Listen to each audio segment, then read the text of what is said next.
Okay, we're going to continue on today in the Apocrypha. This is the Wisdom of Solomon, chapter 13, verse 27. They saw and recognized as the true God him whom they had before refused to know. Therefore the very height of condemnation overtook them.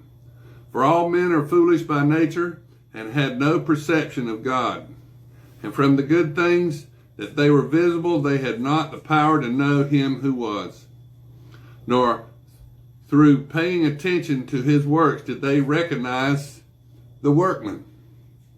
But either fire or wind or swift air, or the circle of the stars or rushing water, or the heavenly luminaries, the rulers of the world, they considered gods. And if through delight in their beauty they supposed that they were gods, let them know how far superior is the Lord of these. For the originator of beauty created them, but it was through awe at their power and operation.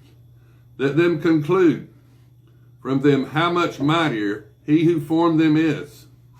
For from the greatness and the beauty of what is created, the originator of them is correspondingly perceived.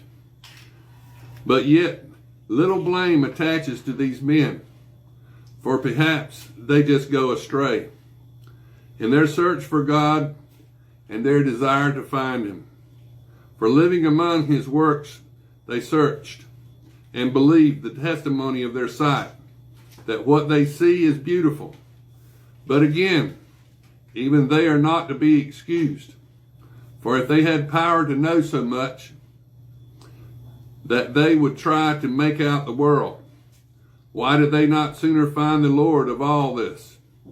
For they are miserable, and their hopes are set on the dead, who have called the works of men's hands gods, gold and silver, the subject of art, and likeness of animals, are useless stone, worked by some ancient hand.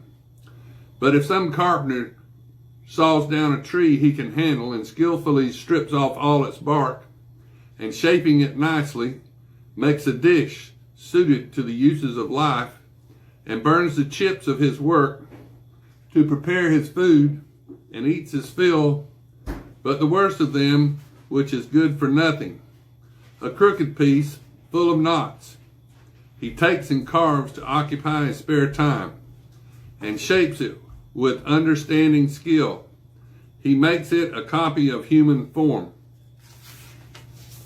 or makes it like some common animal, smearing it with vermilion and painting its surface red, and coating every blemish in it, and making an abode for it is worthy of. He fixes it on the wall and fastens it with iron. So he plans for it so that it will not fall down. For he knows that it cannot help itself, for it is only an image and needs help. But he prays to it about his property and his marriage and his children, and is not ashamed to speak to a lifeless thing, and appeals to something that is weak for health, and asks something that is dead for life, and supplicates what is itself utterly inexperienced for aid, and something that cannot even take a step about a journey. And he asks strength for gain and business and success in what he undertakes, for something whose hands are most feeble. Again, a man setting out on a voyage and about to travel over wild waves calls upon a piece of wood more unsound than the ship that carries him. For it was designed through the desire for gain, and wisdom was the craftsman that built it. And your providence, Father, pilots it, for you give a way even in the sea, and a safe path through the waves, showing that you can save from anything, so that even without a skill a man may go to sea.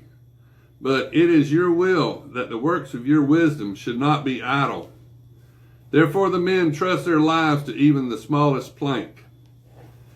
and cross the flood on a raft and get safely over.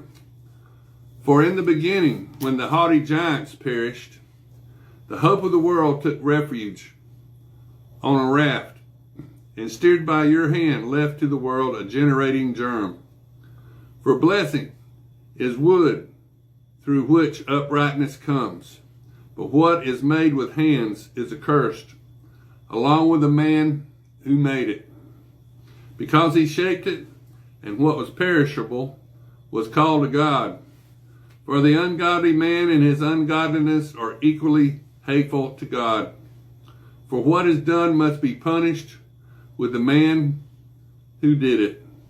Therefore there will be an examination of the idols of the heathen.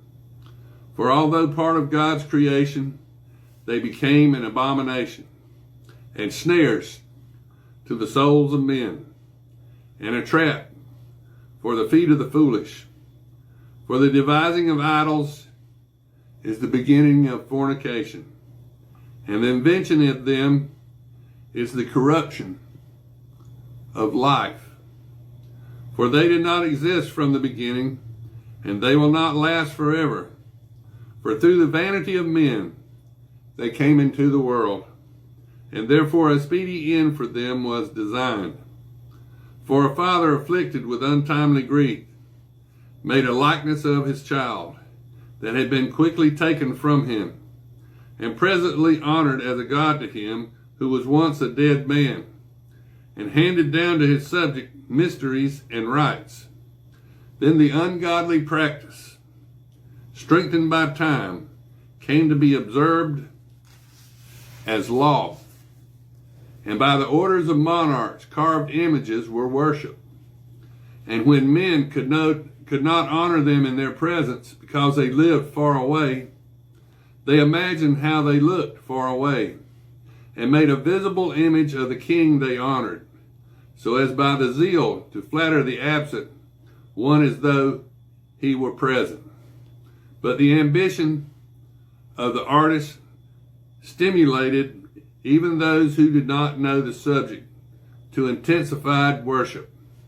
For he, perhaps wishing to gratify someone in authority, elaborated the likeness by his art into greater beauty.